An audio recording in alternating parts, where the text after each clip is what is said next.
On Sports Today, the coaches back-to-back for In Vogue. Top people in two stories. On 882 6PR. Now, mate, I've got to just say, on Saturday, when I got to the footy, I got a telephone call. I was in the car park at 11:45, going up to, after doing Saturday morning at the footy, going up to the ground from a source that I trust, associated with the East Fremantle Footy Club, saying that Aaron Sandilands was out and that he was playing for Fremantle. So I text Brad and I said, Brad, Aaron Sandilands is playing for Fremantle. I didn't know who was out. I didn't know who was out at that time, but I said to Brad, Aaron Sandilands is playing. Now, then I got the team sheet and he wasn't playing. But then soon after he was. Yeah, you want to get a new source. He's full of hot air. Well, and beating his own chest when he's got no idea, to be frank. Well, there was... The only way Aaron Sandilands was going to play was Matthew Pavlich was in severe doubt, and Aaron would have played. And clearly what occurred, which was a new injury. So now, did that happen when Kepler Bradley ran into John O'Griffin in the warm-up? Mate, I don't go out for the parade where everyone struts around. No, I know, but is that what you got feedback from? I got no idea. He come in, he tweaked his adductor. The doctor brought him in.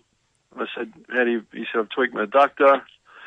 Early in the week, he didn't train because he had some adductor tightness or soreness. He trained fully T2. There was no doubt in the my last team meeting, I spoke about the faithful got in, him and Kepler. It was a significant moment to leave Aaron out. We felt Aaron was underdone. But Aaron could play on the Sunday at East Fremantle, the Sharks. So I went down there to have a look. So, mate, to be frank, what your source is asserting, he's full of hot air and no credibility, so he should get a new one. But did Griffin actually have an injury prior to that day? Like, no. Was there any doubt in his groin at all prior to that? At the risk of repeating myself, he didn't train on T1 because he had some tightness. Yep. He trained fully T2. We selected him. He was in no doubt whatsoever. So just to clarify this, our doctor sends off a signed letter. Spoken to Harry Young-Wick about his adductor. He's had a positive MRI scan, and they're available on request of the AFL. So I think the people are bringing in to the credibility of Aaron Sandilands, John Griffin, and our club doctor. So, as I said, your source is full of hot air. I'd probably have another term off air for it. Oh, no, well, it's just Perth's a pretty small place, so people start to, tell stories and they give you information and, you run with that information and you hope that it's correct, and sometimes you're right, sometimes you're wrong. Well, clearly he's wrong and you're wrong. Ross... Well, he did play for Fremantle. Who? Aaron Sandilands, yeah. Yeah, based on a new injury. Yeah. Although you did admit that Jonathan Griffin had tightness in his in his groin earlier in the week. Of which he didn't train T1, trained fully T2, and was picked and certain to play. Yeah. So we'll just keep it really simple. What are you asserting? I'm not asserting anything. I'm just saying the information that I got was different to what has been revealed. But that's fine. We can move on. But Perth is, as I said, a very small place. Well, look, if you're happy to review your source and get them to assert something, it might go somewhere. But other than that, it's just hot air. Ross, are you a speed reader? Because I saw you in the press conference and your eyes were darting left and right, and I thought if this bloke... It's called peripheral vision, mate. So what I was doing was scanning for anyone that wanted to assert something different than the truth. Looking for the spear. You were going pretty... Those eyes were darting. I was happy for someone to bob their head up. Of course, what worked out to be a very good win. I mean, look, how did you... Look, I thought we dominated them, mate. If we had a kick straight from 10, 15 metres out, it should have been 50 points at half-time, to be frank. Were you disappointed in Damien Hardwick's assertion? Was I disappointed? I think clearly I've made my feelings known. I think Damien's a good person, good coach. At the end of the day, here's the facts and we all move on. Was it a deflection from his own performance or his team's performance, do you think? Because I would have thought that, 80% is preparation, the other 20% looks after itself on the day, and you'd be bargaining on and counting on every contingency plan known to man. Look, I'm really consistently quiet. Look, I struggle to comprehend what I think sometimes. So it's dangerous to assume anything and trying to read what other people are thinking and why they're directing those things. So, to be frank, I've got no idea. Obviously, you sent Crowley one way. How did you end up deciding which way you wanted him to go and tag, which player you wanted him to go with? Well, I think, he gives Cochin so much more inside, and you know where he's going to be, and Delidio is an enormous outside runner for them, so it was a really good way to go. I thought it proved a really astute decision. Oh, absolutely did it. And basically, look, I think you won it probably between about the 20-minute mark of the first quarter, Ross, and probably midway through the second. I think that's where you really made your move. You must have been delighted if you could sustain that sort of effort and performance for a lot longer.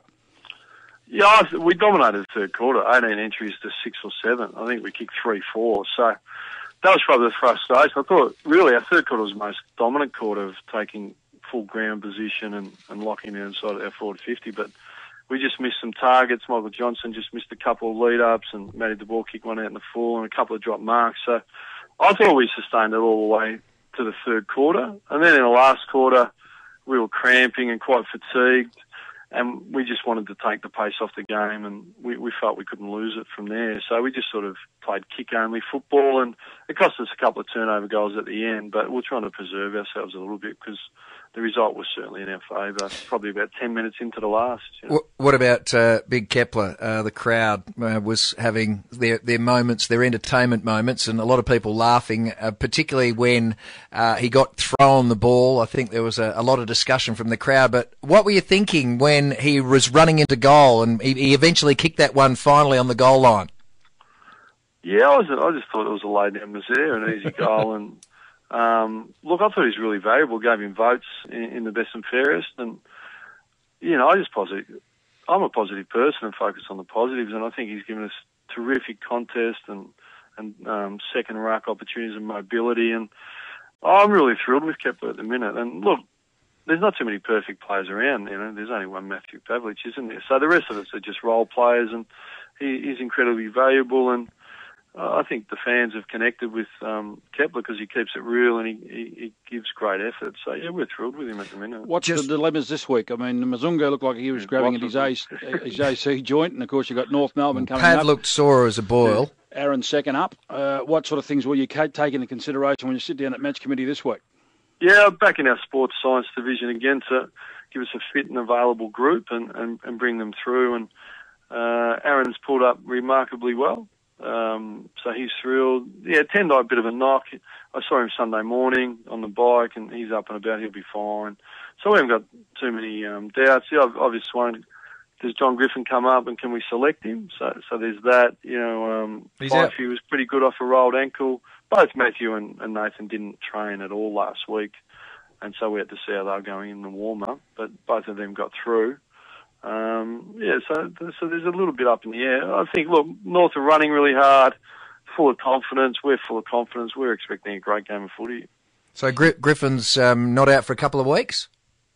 Oh, no, where'd you get a couple of weeks from? That's just what I was told. You got good sources. I'm going to have to upgrade you, mate. You get a platinum upgrade to a decent source. It's like Beretta. I can only ask you the question. You can give me the answer. That's all I can do. That's all I can ever do. I like your questions. I enjoy coming on. Yeah, I know you do. But I'm only asking. You're saying he's available this week. Cool. That's good. I said we'll see if he's available. Right. Yeah, I know. A bit more intently. And I'm not sure where the 2 weeks come from. Well, if you've got a groin injury, it's pretty difficult to just front back up. If you hurt your adductor, you've probably... Did you ever have that? Times have changed, mate. They weren't as soft as we were in our day, and you got... Come on, the kicker muscle... Quality injections... If you've injured the kicker muscle, you don't play, adductor injuries. Kicker muscle, the adductor. Yeah. You're an anachronism from the past tonight, Cal. Ross, how do you look at it? You've got, obviously, look, we always say take it 1 week at a time. We've got that corner phrase, we know that, but you've got North Melbourne this week, you've got Melbourne in the last game. Yeah. How do you weigh it up, whether you take a risk with Sandiland second up, Pavlich sore, etc.? How do you weigh it up when you come to selection? Do you think, well, obviously we'd love to have them all, but if they're not right, we've still got one game to go after that and possibility leaping into the finals? Well, exactly like we did last week. We made a decision to go as fit and available as we could. So that's why John Griffin was picked and Aaron wasn't, because Aaron had really only run for 4 weeks. So it's a credit to his preparation that he was able to stand up. So we tend to go with the fitter, more running team. And but certainly back in Matthew Pavlich and Nathan Fife to be able to come up. So you're always sort of weighing up the percentages. So, we're in pretty good nick. It's a 8-day break or whatever it is. It's a long break. So, and for both teams, so we should be able to recover and really get through. So what they can get them up with, what I learned at the Swans and the St Kilda Football Club and now here, your medical and conditioning are just critical for player availability. And we'd like to think we've improved our systems and techniques and, desire to get players up on a weekly basis compared to where we were, and it's really resulted in good player availability for us. And good to see. Zach Clark play really well. Nick Lower backed up again after last week. Alex Silvani really good in defence. So there's pressure on the outside of the team currently as well, which is something that probably wasn't there as much at the start of the year. Yeah, you're absolutely right. We've got some people training. I think David Mundy's worked into super form. He's a credit to how he's persisted and eventually just getting back to that elite midfielder he is. And I'm looking at the board now. I've got the team up in front of me, and there's some real selection pressure. Dylan Roberton went out on team balance because they had so many smalls and then they were tall. So, and you got Sheridan who's going along beautifully, and Clark BOG. So, we're in a really strong position. We're a no excuse football club, and we're going over to get it done. Are we good enough? Well, time will tell. A couple of quick ones. Obviously, their movement of the ball's fantastic at Etihad, the way they've been going. I mean, obviously, you want to try and slow their game down and play the game at your own tempo. Yeah, look, Aaron gave us first use last week, which was fantastic, and John's been doing that. So it's about clearances and winning the ball and then trying to get some ground position. So, look, they've got a fleet of runners. They've got their well-documented 3 tall forwards, and their defence over the last 10 weeks has been number 3. So, really, they're top 4 attack and defence. So it's going to be a really big challenge. But you know what? You don't want to sneak in finals. You want to earn the right. So we know if we win this week and then win the following week, we're well and truly earned the right to be in with 14 wins. So it's an exciting time. You watched a bit of East Fremantle. Josh Kennedy made a return. How did it go? I went down there.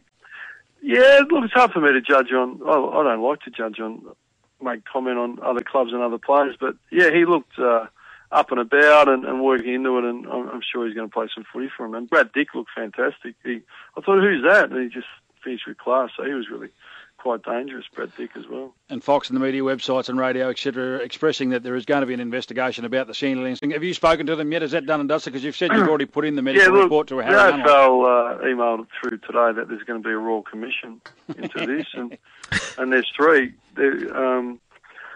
Simultaneous into Buddy Franklin, Jason Blake, and into John Griffin. So, look, it's stock standard. With respect, it's the spin the media wants to put on it. Every time there's a late change, there's a process that goes through and confirmation. So, yeah, that's all occurred today. So that's where that's at. But not to burst the bubble, so to speak. Ross, thanks for your time. We'll see you on Sunday. No worries. Thanks. Enjoy social media. Ta-ra. Ross Lyon from the Fremantle Dockers.